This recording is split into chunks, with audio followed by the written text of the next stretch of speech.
Another embarrassing loss for the Tampa Bay Buccaneers, but honestly, at this point, should it even be embarrassing anymore? Or should we just accept that this is who the Buccaneers are at this point in 2022? We're going to dive into all of that on this live postcast episode of Locked On Bucs.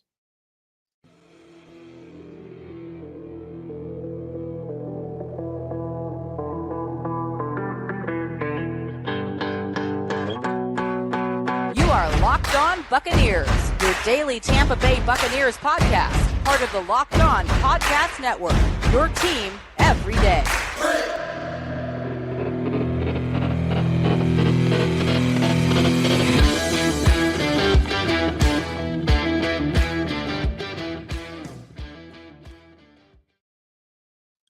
What's up, everyone, and welcome to the Locked On Bucs podcast, part of the Locked On Podcast Network, your team every day. We are your daily podcast covering the Tampa Bay Buccaneers, free and available on all platforms, including YouTube, and we thank you for making us your first listener, your first view of the day.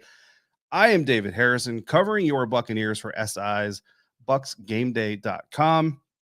James Yarcho, mercifully, is not here for this episode because he has to work super earlier than I do on Friday, so he's not going to be here with us, but he will be back, of course, this week to talk about this and the way ahead, guys. We will still be here for you 5 days a week, just like we always are. We are going to get through this together, but we no longer have as many questions, I think, about this year's Buccaneers after we witnessed yet another tragic undressing of what was at one point in time a very proud roster. So the Tampa Bay Buccaneers losing 27-22 to the Baltimore Ravens on Thursday Night Football, primetime football. Lamar Jackson comes into Raymond James Stadium, and the Buccaneers get absolutely embarrassed on national television. Fall to 3-5. The Baltimore Ravens improved to 5-3. Amazingly, from those records, this was a battle of first-place teams in their respective divisions, and the Tampa Bay Buccaneers still have the potential opportunity to be in first place after the week is out. The Atlanta Falcons play the Carolina Panthers. I would probably say the Atlanta Falcons most likely going to win that game. So you're probably looking at the Atlanta Falcons being the leaders in the NFC South, which is not anything that we all imagine. Shout out to Aaron Freeman of Locked On Falcons podcast, who would probably enjoy that very much. Shout out to everybody joining us on this live postcast.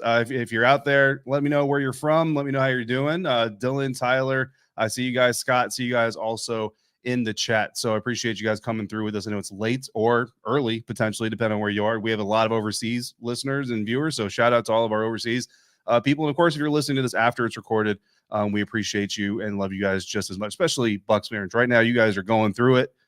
So the fact that you're here with us, man, we appreciate you guys even more than we always do. All right, we're going to break this down offense, and we're going to break this down defense. This is our postcast, so this is a shorter version episode, kind of just talking about the game, guys, and then we're gonna have a full-blown episode. I'm going to break it down a little bit further and try to get into the weeds a little bit more. I'm going to use some of your guys' questions and comments to kind of help shape that, talk about the things that you guys want to talk about. So looking at the offense, let's start with the run game, right? You've got 13, 14 designed runs, I suppose, not even 50 yards of rushing total for the day. Tom Brady, 26 for 44, 325 yards and a touchdown. So if he's your fantasy quarterback, maybe he gets you enough points that you'll win this week. But if he's your real life quarterback for the Buccaneers, obviously not good enough. Both Evans and Godwin get 11 targets apiece. 6 catches apiece.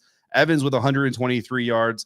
Chris Godwin 75 yards. But Evans actually hit a career milestone.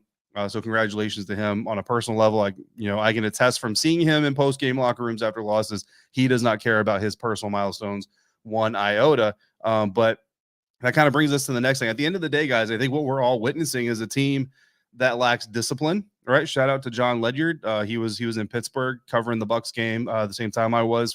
He was there for Pewter Report when I was there for SI's Bucs Game Day, and kind of talked about that same thing. Like, they're missing discipline and they're missing passion, to be quite honest with you. We're going to get into the defense here in a little bit, but it's not just the defense that looks like they're lacking in some passion here. The offense is doing the same. And I will say, I think Mike Evans and Chris Godwin are kind of going out there and doing everything they can. I mean, we even saw Julio Jones on that touchdown catch, right? Go through, I think it was 3 Ravens defenders that were waiting for him at the goal line, just completely put his body on the line for the team.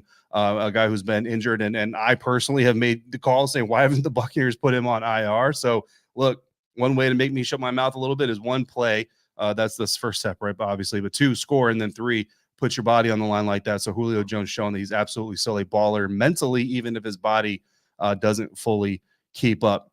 Let's get to the play calling, guys. I know that's what you guys want to talk about. A lot of frustration in the play calling. And I got to say, in Pittsburgh, or if you guys have been with us here through the season, then you heard me me personally say that the way that I saw Byron Leftwich calling this offense looked like an offense coordinator that doesn't trust his offensive line, looked like a quarterback in Tom Brady that doesn't trust his offensive line. But if you go back to that episode, I also said they've got to figure this out. They've got to find something to do to jog this offense. You can't just sit back and do nothing. And I was listening actually to another national sports podcast about the Tampa Bay Buccaneers and all their woes and troubles. And someone actually, I can't remember which one it is at this moment in time, so I apologize for not being able to quote it specifically, but they literally said, the answer is never going to be to do nothing. And that is one of my favorite quotes that I learned in the Army. James has heard me say it more times than he would ever care to count. But if you have a problem, I don't care if it's in life, business, marriage, boyfriend, girlfriend, sibling relationships, I don't care what it is. The answer is never going to be to do nothing. And so far, you come out of Pittsburgh, it's disappointing, got it, but it looks like you have these offensive line issues that are causing problems. Okay, cool. You have to come out in Carolina and try some new things. You got to have some new wrinkles. You got to get creative with things. You have to work these problems out. You can't just continue to come out and do the exact same thing over and over and over again. And tonight against the Baltimore Ravens, I think we're all in agreement here. The first two drives, you see this offense a little bit more alive than usual. They do some things. They took some shots. They had two explosive plays in the first two drives of the game, which is something that we didn't see. And then you didn't really even see them try to get those explosives again until later in the game when the Ravens have all the momentum. And it's just frustrating to see this offense. And yes, I lay at the feet of Byron Leftwich and quarterback Tom Brady, because we know that Tom has influence on this scheme, on the game plan. And these things have to get ironed out. And we're seeing the definition of insanity right now, right? The definition of insanity, doing the same thing over and over again, expecting different results. The only thing I think we did different today is we saw a lot of Rachaad White towards the end part of the game. I mean, I say a lot, but he had 4 total carries, 19 yards total on the day. But I mean, this offense has got to get it figured out, and they got to do something different. Like, you cannot, I absolutely hate when I hear coaching staffs tell media and tell the fans, we just have to execute what we're doing. We don't have to worry about what the opponent is doing. Well, no, the opponent knows what you're doing. They're counterpunching you, and you're doing nothing to fix it.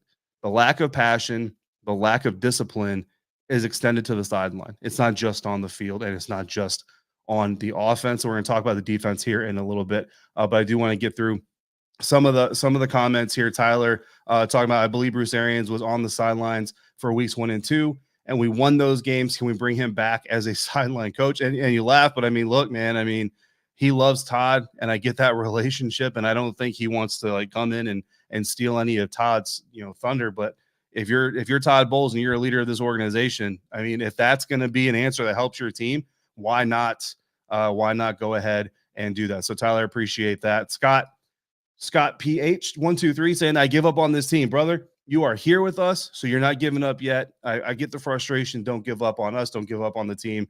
Look, fandom is painful and fandom is joyous at times, but it's the pain that makes the joy even better. And Ryan from Louisville, Kentucky, we appreciate you coming through, of course. And then Donald Bolton, I think this is a big one. Do we do anything before the trade deadline? Do we re-sign Ndamukong Suh at this point? Listen, this is our postcast. We have a full episode coming up here that's going to drop in the morning for most of you. Again, I don't know where you all are, especially those of you who might be overseas. But in the morning, I'm going to drop a full-blown episode, a full 25 to 30 minute or so episode. This is our initial postcast, but that it will be a topic that I discuss in that. So if you're interested in that topic, by all means, leave some comments. I'll snag as many as I can. And then I will be talking about that on our next episode. But before we get to the defense, guys, we need to talk about safety, security. You need the absolute strongest defense you can muster for your home, for your property, for your family. And I do too. And that's why I use Simply Safe Home Security at Simply Safe. Your safety is the only thing that matters. I live in a semi-secluded area. Like, I'm 15 minutes from a Walmart, but between me and the Walmart, there's not a whole lot. So semi-secluded is what I call it. They give me 24/7 professional monitoring. Simply Safe's agents call me in a moment a threat is detected, and they will dispatch police or first responders in an emergency, even if I'm not home and if they can't reach me. And their equipment options are fully customizable. If you want panic buttons, you can get panic buttons. Outside, indoor cameras, whatever you want. They've got sensors from glass break sensors, sensors, window sensors, all that. You can customize a perfect system for your home in just a few minutes at simplysafe.com/LockedOnNFL.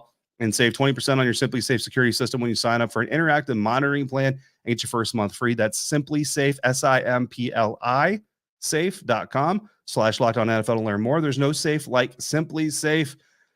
And unlike the Tampa Bay Buccaneers, I've had 20 years of success in my relationship with my wife. And so far it's going strong. Hopefully she doesn't leave me before we hit 20 years because it's coming up. And I'm going to turn to Blue Nile to help me make the 20th wedding anniversary a big one. Blue Nile, the original online jeweler, offers the largest selection of independently graded diamonds and pieces priced significantly below traditional retailers because most people in sports media do not collect six-figure checks. Don't let the fancy suits you see on about 12 people on a regular basis fool you guys. Blue Nile has also helped millions of couples create their perfect engagement ring with online tools that let you choose the diamond shape, size, and clarity, as well as the setting style. And if you need some advice, they've got jewelry experts on hand 24/7. So make your moment sparkle with Blue Nile. Go to BlueNile.com and use the code LOCKEDON to save $50 on your purchase of $500 or more.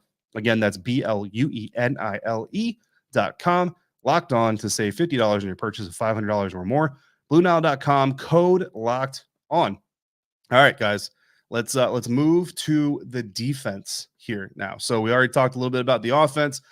Let's talk about the defense. Obviously, we're missing some players, right? Antoine Winfield Jr., Carlton Davis, Moore. I think those are kind of the biggest ones. Zion McCollum. I mean, Zion, I'm very interested to look at. PFF does some stat tracking. I'm very interested to see how many times they had him listed as being targeted because I wasn't charting that during the game flow. So I'm interested to see how many targets they have for Zion. Because Lamar was absolutely targeting the rookie. But I think for a rookie, I think he held his own for the most part. I know there was a bad third down conversion that Zion got on, but again, he's a rookie. You kind of give them a little bit of a grain of salt with that whole thing. But Mike Edwards coming in, obviously playing more because of the injuries, led the team in tackles, some sacks. Shaquille Barrett, you love seeing him get a sack. Vita Vea, especially on a guy like Lamar Jackson, you love seeing him get a sack. Joe Tryon-Shoyinka, very early in the game, Joe was causing problems. And I mean, the Ravens, I mean, they avoided quite a few flags trying to deal with Joe Tryon-Shoyinka. So he was doing some good things. Obviously, I think the worst part coming out of this defense, I mean, the performance itself was terrible. We're going to get to that here in a minute, but losing Shaquille Barrett, I mean, that's an ankle injury. And and I'll tell you guys, I don't want to jump to too many conclusions, but I've been doing this a long time, covering football games and NFL teams. And when they immediately, like, there's no questionable to return, when they're immediately saying he's out, and he's getting, golf carted to the locker room. Again, I don't know what it is or to what degree, but that does not look like something you're probably going to see him back from until probably after the bye. That's speculation, and you hate to do that.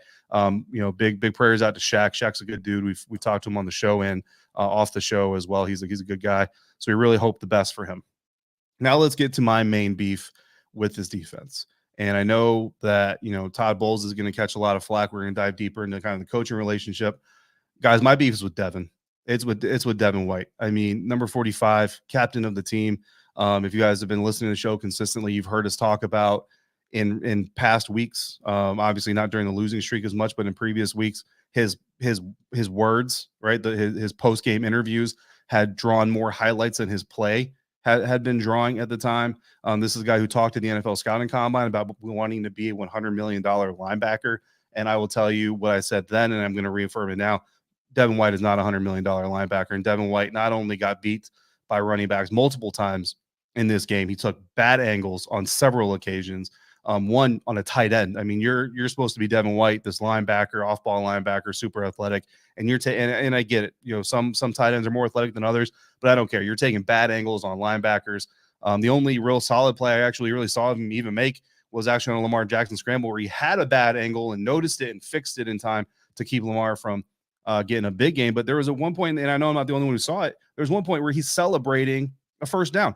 Lamar Jackson gets a first down, and Devin White celebrates giving up a first down. Just the lack of awareness going on with Devin White right now is it's astounding to me. And it's so much more frustrating because I know the talent and the ability is there. We've all seen the flashes of it, right?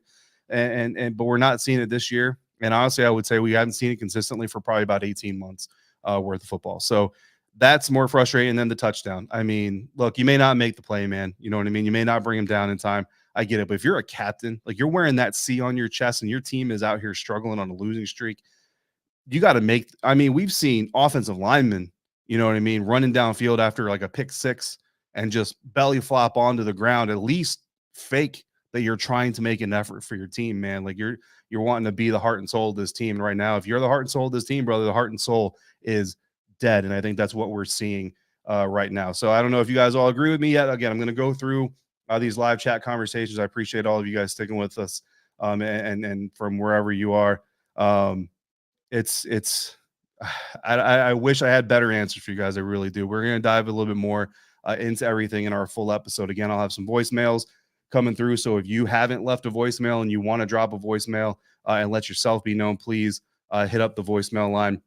Let me actually pull that up here for you guys here in a second. Or, of course, you can DM us, DM me, not James, because James is not here for this episode, but DM me on Twitter if you want to do that. I'm going to have, we've got BucsGameDay.com is on ground at Raymond James Stadium. They're doing locker room and press conferences as we speak.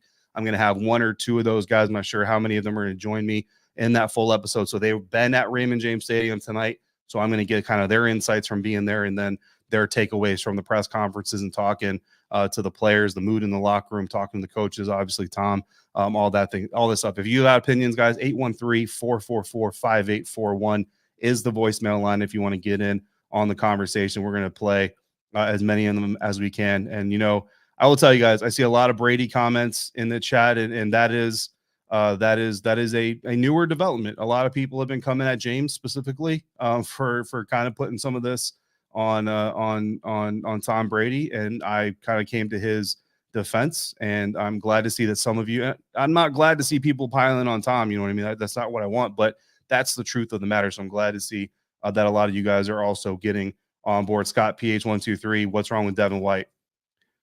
Brother, I don't know. The best, honestly, the way it looks to me, you know, and I want a grain of salt this thing. I'm not there every day. You know what I mean? I wish I was there every day. I live in Virginia, there for training camp. I've been there for multiple games this year. I've seen those guys. I know guys that are on the beat every day that I talk to, that I trust, that you guys trust, you know, Greg Almonds of the world, the Peter Reports of the world. I think it's ego, honestly, to be quite honest with you. And I think when Todd Bowles, after the Pittsburgh game, he was asked about kind of the mentality of his team, and he volunteered.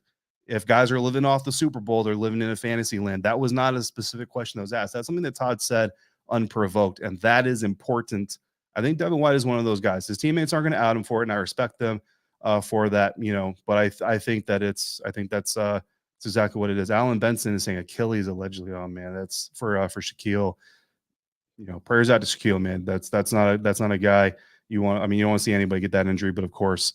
And Scott, again, missed tackles down the stretch. Again, passion, discipline, penalties, losing the edge, not making tackles, not finishing plays. I mean, this team, like the X's and O's, I'm with you guys on play calling and coaching. I'm with you guys on all that. And trust me, discipline starts with coaching, right? But before we can even get to the X's and O's and are we calling the right plays in the right time, you got to get this group to be bought in again. They're not even checked out on just the coaches. They're checked out on each other, guys. We've got so much more to talk about. So again, this is our live postcast. I appreciate you guys coming through. We are going to be back. I will be back with a full-blown episode dropping in the morning. It's actually technically already Friday morning, but it will be dropping Friday morning here on the East Coast. So wherever you are out there, make sure you keep a lookout for that. It'll be dropping audio and YouTube. So however you need to check that out. And I thank all of you so much. Bucs fans, you guys are the good ones. I will tell you that, because so many of you hanging out with me right now on this live postcast.